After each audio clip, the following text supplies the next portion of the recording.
BJP ಅಭ್ಯರ್ಥಿ ನಾನೇ ಎಂದ ಮಸಾಲಾ ಜಯರಾಮ್. ಯಾವುದೇ ಕ್ಷಣದಲ್ಲಿ ಕಾಂಗ್ರೆಸ್ ಸರ್ಕಾರ ಬೀಳಬಹುದು.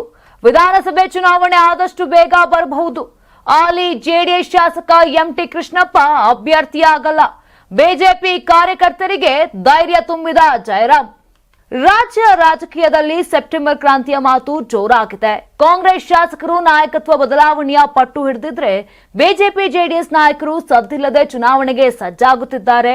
ಮಾಜಿ ಶಾಸಕ ಮಸಾಲಾ ಜಯರಾಮ್ ಅವರು ಮುಂದಿನ ಚುನಾವಣೆಯಲ್ಲಿ ತುರುವೇಕೆರೆ ಕ್ಷೇತ್ರದ ಬಿಜೆಪಿ ಅಭ್ಯರ್ಥಿ ನಾನೇ, ಈ ಬಗ್ಗೆ ಕಾರ್ಯಕರ್ತರಲ್ಲಿ ಗೊಂದಲ ಬೇಡ ಅಂತ ತಮ್ಮ ಬೆಂಬಲಿಗರಿಗೆ ಘೋಷಣೆ ಕೂಡ ಮಾಡಿದ್ದಾರೆ. ಸುದ್ದಿಗೋಷ್ಠಿಯಲ್ಲಿ ಮಾತನಾಡಿದ ಮಸಾಲಾ ಜಯರಾಮ್ ಅವರು ಈಗಾಗಲೇ ರಾಷ್ಟ್ರ ಮತ್ತು ರಾಜ್ಯದ ಬಿಜೆಪಿ ನಾಯಕರು ಪಕ್ಷ ಸಂಘಟನೆಯಲ್ಲಿ ತೊಡಗಿಕೊಳ್ಳುವಂತೆ ಸೂಚನೆಯನ್ನ ಕೊಟ್ಟಿದ್ದಾರೆ. ಮುಂಬರುವ ವಿಧಾನಸಭಾ ಚುನಾವಣೆಯಲ್ಲಿ ನೀನೇ ಅಭ್ಯರ್ಥಿಯಾಗಬೇಕು ಅಂತ ಹುಕುಂ ಹೊರಡಿಸಿದ್ದಾರೆ.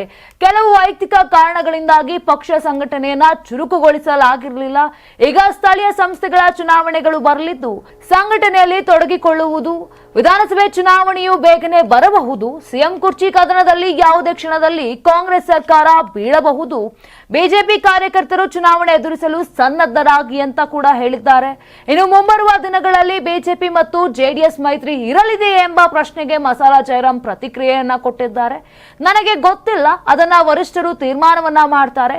ಈಗ ಪಕ್ಷ ಸಂಘಟನೆ ಮಾಡುವುದು ಮತ್ತು ಮುಂಬರುವ ಚುನಾವಣೆಗೆ ಈಗಿನಿಂದಲೇ ತಯಾರಿಯಾಗುವಂತೆ ಆದೇಶಿಸಿದ್ದಾರೆ ಅಂತ ಕೂಡ ಹೇಳಿದ್ದಾರೆ. ಇನ್ನು ಇತ್ತೀಚೆಗೆ ಜೆಡಿಎಸ್ ಶಾಸಕ ಎಂಟಿ ಕೃಷ್ಣಪ್ಪ ಅವರ ಹುಟ್ಟುಹಬ್ಬದ ಕಾರ್ಯಕ್ರಮ ಕೂಡ ನಡೆಯಿತು. ಸಮಾರಂಭದಲ್ಲಿ ಎಂಟಿ ಕೃಷ್ಣಪ್ಪ ಅವರು ಮಾಜಿ ಪ್ರಧಾನಿ ಎಚ್.ಡಿ. ದೇವೇಗೌಡ ಮತ್ತು ಎಚ್.ಡಿ. ಕುಮಾರಸ್ವಾಮಿ ಮುಂಬರುವ ವಿಧಾನಸಭಾ ಚುನಾವಣೆಗೆ ತಾವೇ ಸ್ಪರ್ಧಿಸಬೇಕು ಅಂತ ಒತ್ತಾಯಿಸಿದ್ದಾರೆ ಎಂದರು. ಪರೋಕ್ಷವಾಗಿ ಮುಂಬರುವ ಚುನಾವಣೆಯಲ್ಲೂ ಎಂಟಿ ಕೃಷ್ಣಪ್ಪ ಅವರೇ ಸ್ಪರ್ಧಿಸಲಿ ಅಂತ ಕೂಡ ಹೇಳಿದ್ದಾರೆ.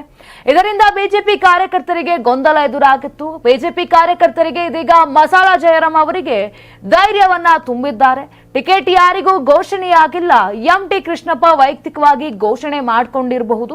ಅವರು ಹೇಗೆ ತಮ್ಮ ಪಕ್ಷ ಸಂಘಟನೆ ಮಾಡ್ತಿದ್ದಾರೋ ಹಾಗೆಯೇ ತಾವು ಸಹ ಪಕ್ಷ ಸಂಘಟನೆ ಮಾಡ್ತಿದ್ದೇವೆ ಅಂತ ಮಸಾಲಾ ಜಯರಾಮ್ ಅವರು ಹೇಳಿರುವಂತದ್ದು. ನಾನು 86 ಕೆಜಿ ಇದ್ದವಳು 71 ಕೆಜಿ ಬಂದಿದ್ದೀನಿ. ವಯಸ್ಸಾದ್ಮೇಲೆ ಸ್ಮಾರ್ಟ್ ಆಗಿ ಕಾಣ್ತೀರಂದ್ರೆ ಜಿನ್ನಿ. 126 ಕೆಜಿ ವೇಟ್ ಇದ್ದು ನಾವು ಈಗ 114 ಕೆಜಿ ಲೆಕ್ಕ ಬಂದಿದ್ದೀವಿ. ಯಾವುದೇ ಸೈಡ್ ಎಫೆಕ್ಟ್ ಆಗಿಲ್ಲ. 84ರಿಂದ 50 ಕೆಜಿ ಬಂದೆ. ಆಮೇಲೆ ಸಣ್ಣಗೆ ಫಿಟ್ ಆಗಿದ್ದೀನಿ. ಅದಕ್ಕೆ ನಾನು ಯೂಸ್ ಮಾಡ್ತಾ ಇರೋದು ಜೀನಿ ಸ್ಲಿಮ್.